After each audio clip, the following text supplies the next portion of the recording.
ತಾಯಿಯವ್ರನ್ನ ಭೇಟಿ ಮಾಡಿದ್ವಿ. ನಾನು ಇದು ಘಟನೆ ಆದ ತಕ್ಷಣ ಡಿ ಸಿ ಅವರು ರೆಗ್ಯುಲರಾಗಿ ಫಾಲೋಅಪ್ಪಲ್ಲಿದ್ದರು. ಕೊನೆಗೆ ಅಲ್ಲಿ ಚೇತಾ ಅಂತ ಹೇಳಿ ನಮ್ಮ ರೆಸಿಡೆಂಟ್ ಆಫೀಸರ್ಸ್ ಇದ್ದಾರೆ ಅಲ್ಲಿ ಡೆಲ್ಲಿಯಲ್ಲಿ, ಚೀಫ್ ಸೆಕ್ರೆಟರಿ ಅವರಿಗೆಲ್ಲ ಹೇಳಿಬಿಟ್ಟು ಆದಷ್ಟು ಬೇಗ, ಯಾಕೆಂದರೆ ಅಲ್ಲಿ ಏನಾಗ್ತದೆ ಇಂಥ ಸಂದರ್ಭದಲ್ಲಿ ಅಲ್ಲಿ ಒಂದು ಗೊಂದಲ ಗಾಬರಿ, ಅಲ್ಲಿ ಸೆಕ್ಯೂರಿಟಿ ನೋಡಬೇಕು, internal security. At the same time ನಾವು ಈಗ ಆಗಿರ್ತಕ್ಕಂಥ ಅನಾಹುತನ ಅವ್ರ ಫ್ಯಾಮಿಲಿಯವ್ರನ್ನ ಕರ್ಕೊಂಡು ಬರಬೇಕಂತ. ನಮ್ಮ ರಾಜ್ಯದಿಂದ 3 ಜನರು ಈ ಥರ ತೀರ್ಕೊಂಡು ಹೋಗಿದ್ದಾರೆ ಅಂಥೇಳಿ ಸರಿ ಎಲ್ಲ ಆಗಿ, ಮತ್ತು ಮಾನ್ಯ ಮುಖ್ಯಮಂತ್ರಿಗಳು ಕೂಡ ಸಂತೋಷ್ ಅವರಿಗೆ ನೀವು ಬೇಗ ಹೋಗಿಬಿಡಿ ಅಂತ, ಯಾಕೆಂದರೆ ಹೋದಾಗ ನಮಗೆ ಪ್ರೋಟೋಕಾಲ್ ಸ್ವಲ್ಪ ಸಿಗ್ತದೆ, ಬೇಗ ಬರ್ಬೋದು. ಇಲ್ಲಾಂದರೆ ಜನರೆಲ್ಲ ಬಿಟ್ಟರೆ ಈ ಕಡೆನೂ ನೋಡ್ಕೋಬೇಕು ಮತ್ತು ಅವರು ಸುರಕ್ಷಿತವಾಗಿ ಬರಬೇಕಲ್ಲ, ಯಾಕೆಂದರೆ ಅವ್ರ ಫ್ಯಾಮಿಲಿಯವರೆಲ್ಲ ಗಾಬರಿ ಇರುತ್ತೆ ಭಾಳ. ಕಣ್ಣೆದುರುಗಡೆ ಇಂಥ ಸಂದರ್ಭ ಆದಾಗ ಯಾರಿಗಾದರೂ ಆಗಲಿ. ಸಂತೋಷ್ ಅವ್ರಿಗೆ ಬೆಳಗ್ಗೆ ಮಾತಾಡಿದೆ ನಾನು, ಮತ್ತು ಪಲ್ಲವಿಯವ್ರಿಗೂ ಮಾತಾಡಿದೆ. ಅಂದರೆ ಮಂಜುನಾಥ್ ಈ 6 ಗಂಟೆಗೆ ಈಗ ಆ್ಯಸ್ ಇಟ್ ಈಸ್ ಸ್ಕೆಡ್ಯೂಲ್ಡು, ನನಗೆ ಜಸ್ಟ್ ಈಗ ಬರೋಕ್ಕಿಂತ ಮುಂಚೆ 6 ಗಂಟೆಗೆ ಅಲ್ಲಿಂದ ಹೊರಡಬೇಕಂತ. ಐ ಥಿಂಕ್ ಅರ್ಲಿ ಮಾರ್ನಿಂಗ್ ಇಲ್ಲಿ ಬರ್ತಾರೆ ಅಂತ ಹೇಳಿದೆ. ಮತ್ತು ಅಪ್ಡೇಟ್ನ ಡಿ ಸಿ ಅವ್ರ ಮೂಲಕ ನಾನು ಕೊಡಿಸ್ತೀನಿ, ಯಾಕೆಂದರೆ ಅದೇನಾಗ್ತದೆ ಕರೆಕ್ಟಾಗಿ ಪ್ರೋಟೋಕಾಲ್ ಮೇಡಮ್ ಭಾಳ ದೂರ, ತುಂಬ ಕಾಶ್ಮೀರಿಂದ ಇಲ್ಲಿಗೆ ಬರಬೇಕಂದ್ರೆ ಲಾಜಿಸ್ಟಿಕ್ ಎಲ್ಲ ನೋಡಬೇಕಾಗ್ತದೆ. ಆಮೇಲೆ ಅವರು ಸುರಕ್ಷಿತವಾಗಿ ಬರಬೇಕು, ಪಾಪ ಅವರು ತುಂಬ ಗಾಬರಿಯಲ್ಲಿರ್ತಾರೆ.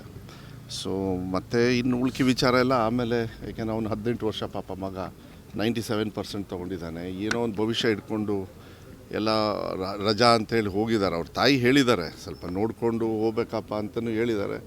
ಎಲ್ಲರೂ ಸುಮಾರಷ್ಟು ಜನರು ಹೋದಂಗೆ ಪಾಪ ಹೋಗಿದ್ದಾರೆ. ಇದಾಗಬಾರ್ದಾಗಿತ್ತು. ಅದಕ್ಕೆ ನಾನು ಹೆಚ್ಚೇನು ಹೇಳೋದಕ್ಕೆ ಹೋಗೋದಿಲ್ಲ. ಎಲ್ಲರೂ ಜೊತೆಗಿರ್ತೀವಿ ಇಂಥ ಸಂದರ್ಭದಲ್ಲಿ. ಇದೆಲ್ಲ ಇರ್ರಿವರ್ಸಿಬಲ್. ಈ ದುಃಖಗಳನ್ನು ನುಂಗ್ಕೊಂಡೇ ಹೋಗಬೇಕಾ ಹೊರತು ಇನ್ನೇನು ಮಾಡೋದಕ್ಕಾಗೋದಿಲ್ಲ. ಬಟ್ ಐ ಥಿಂಕ್ ಇಂಥ ಘಟನೆಗಳು ಆಗದೇ ಇರತಕ್ಕಂಥ ರೀತಿಯಲ್ಲಿ ಅವ್ರು ಹೇಳಿದ್ರು, ನೀವೆಲ್ಲ ನಿಲ್ಲಿಸ್ಬೇಕು ಸರ್, ಯಾಕೆ ಹೋಗೋಕ್ಕೆ ಬಿಡ್ತೀರಾ ನೀವು ಅಂತೇಳಿ ಹೇಳಿದರು. ಅದು ಏನಾಗ್ತದೆ, 2 ಗೌರ್ಮೆಂಟು ಕೂಡ ಸೆಂಟ್ರಲ್ ಗೌರ್ಮೆಂಟ್. ಸೊ ಅದಕ್ಕೆ ಅದ್ರ ಬಗ್ಗೆ ನಾನು ಹೆಚ್ಚು ಚರ್ಚೆ ಮಾಡಲ್ಲ. ಅದು ಗಮನ ತಗೊಳ್ತಾರೆ, ಸೆಂಟ್ರಲ್ ಗೌರ್ಮೆಂಟ್ ಆಗಲಿ ಸ್ಟೇಟ್ ಗೌರ್ಮೆಂಟ್ ಆಗಲಿ. ಸೊ ಬಟ್ ಫಸ್ಟ್ ಅವ್ರ ಫ್ಯಾಮಿಲಿಯವ್ರನ್ನ ಕರ್ಕೊಂಡು ಬರಬೇಕು. ನಾವೆಲ್ಲ ಒಂದೇ ಕುಟುಂಬ. ಶಿವಮೊಗ್ಗ ಅಂದರೆ ಇಲ್ಲಿ ಇದಾಯಿತು ಅಂದರೆ ನಾವೆಲ್ಲ ಪಾಪ ಎಲ್ಲರೂ ಬಂದಿದ್ದಾರೆ. ಗೋಪಾಲ್ ಕೃಷ್ಣ ಅವರು, ಚೆನ್ನಿ ಅವರು, ನಮ್ಮ ಕಿಮ್ಮನೆಯವರು ಎಲ್ಲರೂ ಕೂಡ ಎಲ್ಲರೂ ಕೂಡ ಬಂದು. ಹಾಂ,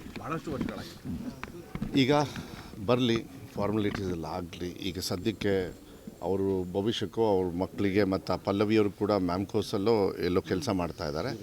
ಅವರು ಯಾವುದೋ ಒಂದು ಬ್ರಾಂಚಲ್ಲಿ ಗೊತ್ತಿಲ್ಲ. ಮತ್ತು ಅವ್ರ ಮಕ್ಕಳು ಕೂಡ ಇನ್ನೊಬ್ಬರು ಮಗಳು ಮತ್ತು ಅವರು ಅಳಿಯ ಎಲ್ಲ ನನ್ನ ಡಿಪಾರ್ಟ್ಮೆಂಟಲ್ಲೇ ಇದ್ದಾರೆ. ಅವರೆಲ್ಲರಿಗೂ ಕೂಡ ಇನ್ನೊಬ್ಬರು ಡಾಕ್ಟ್ರ್ ಇದ್ದಾರೆ, ಅವ್ರ ಸಂಬಂಧಿಕರು ಎಲ್ಲರಿಗೂ. ಮತ್ತು ಈಗ ಜಾಸ್ತಿ ಹೆಚ್ಚು ಚರ್ಚೆ ಮಾಡೋದು ಬೇಡ, ಬೇಗ ಕರ್ಕೊಂಡು ಬರೋಣ. ಈಗ ಜಸ್ಟ್ ಮಾತಾಡಿದೆ. ಸಂತೋಷ್ ಹೇಳಿದ್ರು, ಡೋಂಟ್ ವರಿ, ನೀವೆಲ್ಲ ಬಿಟ್ಬಿಡಿ, ನಾವು ಕರ್ಕೊಬರ್ತೀವಿ, don't have any tension, just take care of their family there ಅಂಥೇಳಿ ನಾನು ಹೇಳಿದೆ. ಇಲ್ಲ, ನಾವು ಅವ್ರ ಮನೆಗೆ ಹೋಗ್ತಾಯಿದ್ದೆ ಅಷ್ಟೇ, ಅದು ಬಿಟ್ಬಿಡಿ, ಇನ್ನುಳ್ಕಿದ್ದು ನಾನು ಕರ್ಕೊಬರ್ತೀನಿ ನಿಮ್ಗೆ ಯಾಕೆ ಅಂತ. ಆಮೇಲೆ ಎಲ್ಲ ಆಗುತ್ತೆ, ಅವರೆಲ್ಲ ಬರ್ತಾರೆ. ಈಗ ಬಂದುಬಿಡ್ಲಿ ಫಸ್ಟು.